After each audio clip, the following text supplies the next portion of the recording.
and welcome to a rather damp Trafalgar Square where thousands of fans have gathered for the world premiere of Harry Potter and the Deathly Hallows Part 2.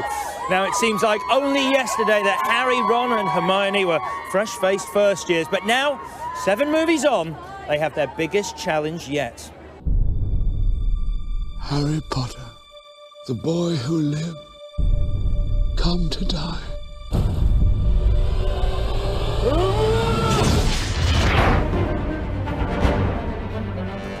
The 7 films prior to this have been leading to Harry's final confrontation with Voldemort. They've never set to battle to the death, and that's what happens in this film. We've been building to this moment. We've been building to the final confrontation between Harry and Voldemort. And this one we have, I think, is pitched at a very, very large scale. The 3 of us, Harry, Hermione and Ron, we're really close now. We're really, really close to having destroyed all the Horcruxes.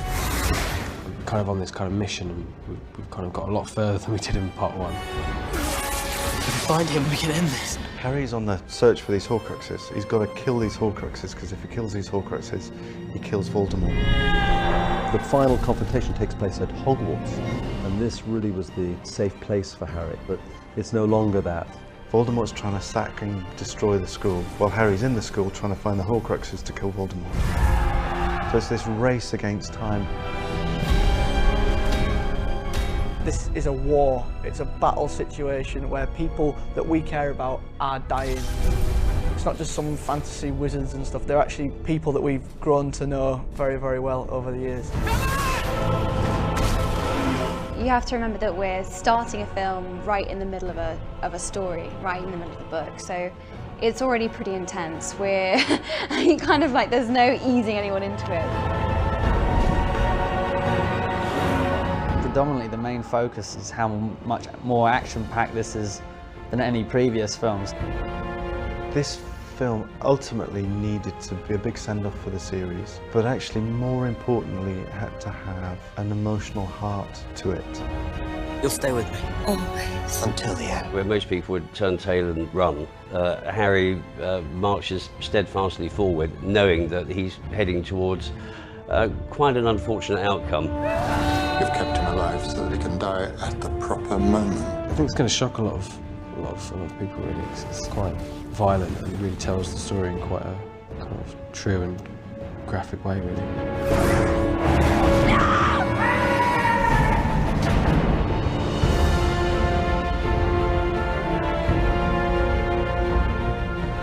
So, Matt, welcome to the premiere of your final movie. What do you make of this? Oh man, shush. This is amazing. I don't know what to say. I mean, I can't believe it. For the first time in 10 years, we've had the sunshine.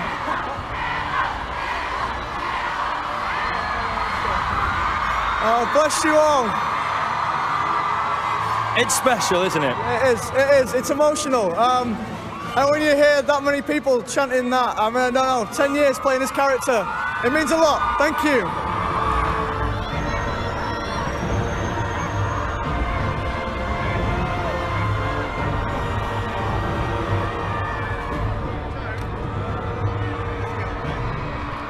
Ladies and gentlemen, welcome to the stage, Mr. Tom Felton. Hello, sir.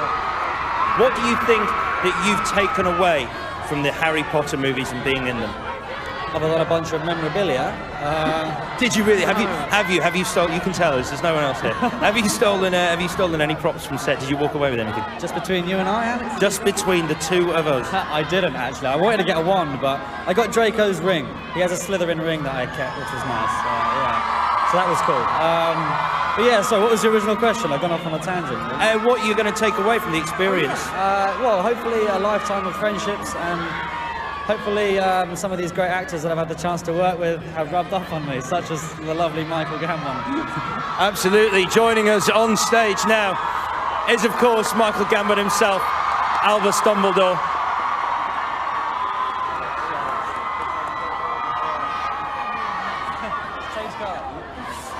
So, Michael, join myself and Tom. Tom, you can stay with us. So, how do you feel? Did you expect quite this amount? I never knew it. This is a complete shock. Wonderful, but an absolute shock. I'm so shy, embarrassed. It's wonderful. Oh, God, look, I'm on the telly.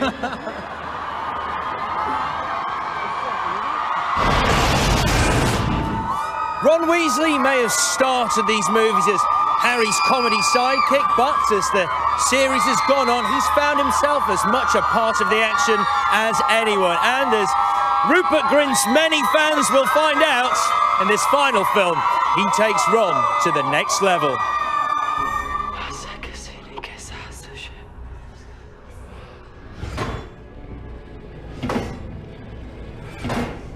Harry talks in his sleep. Have you noticed? No, of course not. Why was Rupert chosen as Ron? Well, he's got red hair, hasn't he? You know what to say about Rupert. He's just naturally always, I mean, since I first met him, like, just incredibly funny. He's utterly, utterly charming and likeable and lovable. His comic timing is perfection.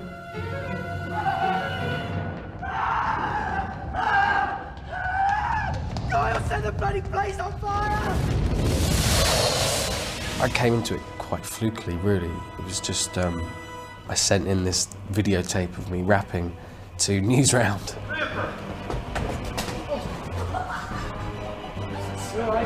And it was basically just information about myself that rhymed to a beat. I say we jump now! He's actually the coolest person I know. When you're ready, Rupert.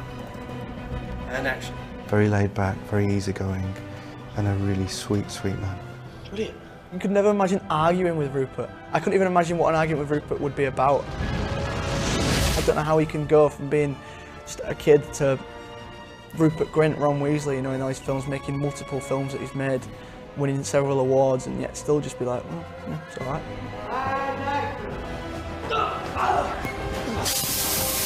It's been a year now since we finished shooting. I keep reminding myself that we're not going to be coming back next year to do this. This really is it, and everything we do now is the final time. I did, and still do in a way, feel a bit kind of lost without it. It just feels like there's something kind of missing.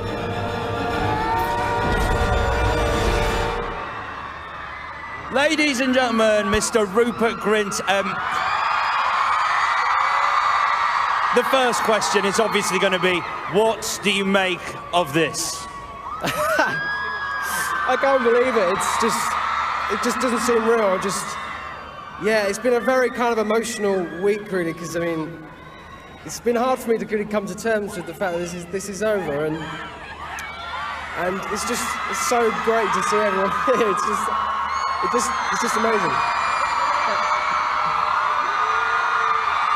If there is one memory that you will take with you forever from being a part of Harry Potter, what will that memory be? I think it might be this. This is just unbelievable. I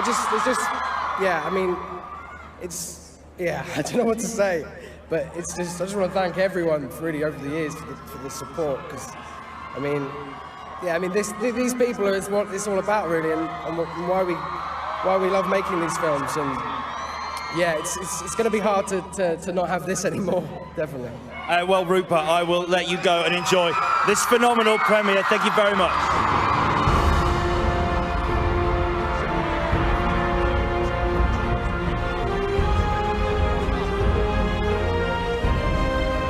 Join me in a moment when we'll have more magic, more mayhem, and more movie stars as our Harry Potter and the Deathly Hallows Part 2 premiere special continues.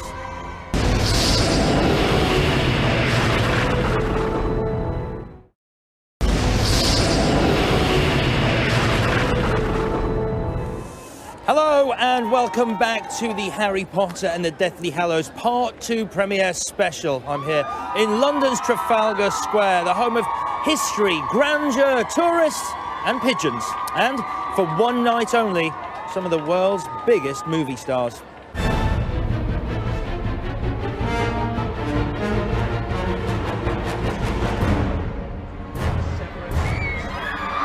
ladies and gentlemen, Mr. Alan Rickman. Was it always a joy to pull on that black robe every time? It depended how much you'd eaten the night before, because the buttons got tighter and tighter as the years went on. This is very insane. I walk through this square several times a week. I live in London and I come through the square all the time. It's very, very, very surreal to see it with this atmosphere. And thank you all for coming very much. Ladies and gentlemen, please welcome to the stage Bellatrix Lestrange, Helena Bonham Carter. In terms of the reactions you get, because you are Bellatrix Lestrange for millions of people around the world, what sort of reactions have you got as her? Well, it's funny that it's slightly worrying how many of you guys actually love her, because she is barking.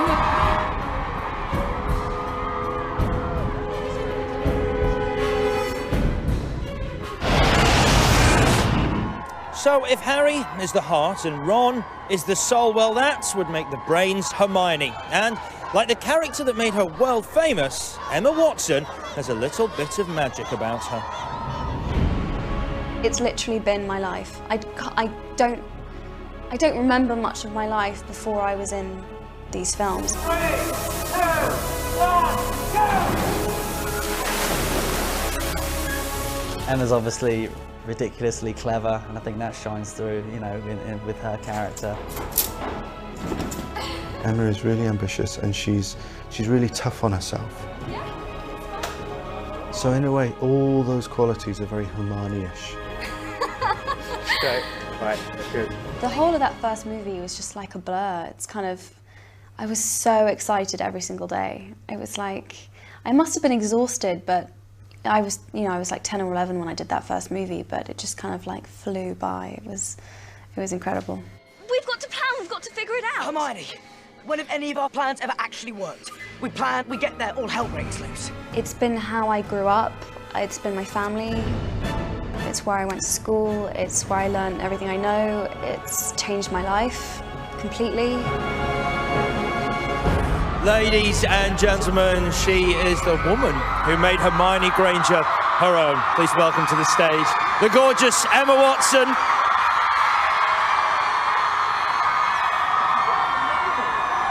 You look for...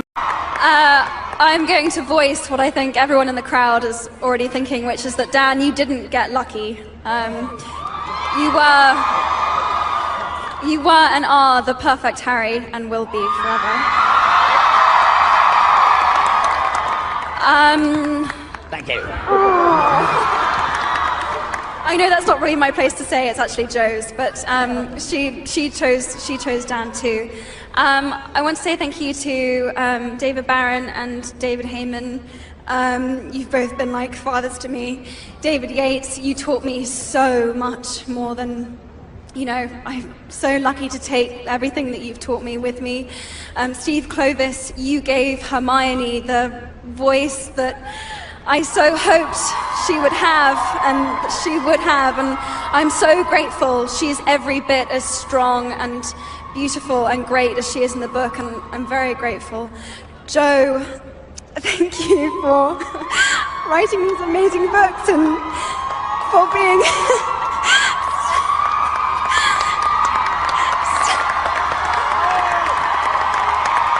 That's it, I've gone.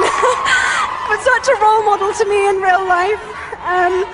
Thank you to Rupert for making me laugh and being such a great brother. And thank you to Dan, same thing. I will miss you so much.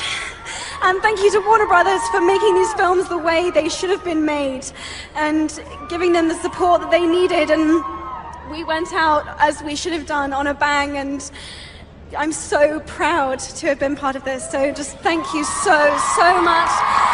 And thank you to everyone here who came. You are the most wonderful fans in the world, and it's just such a privilege. Thank you so much.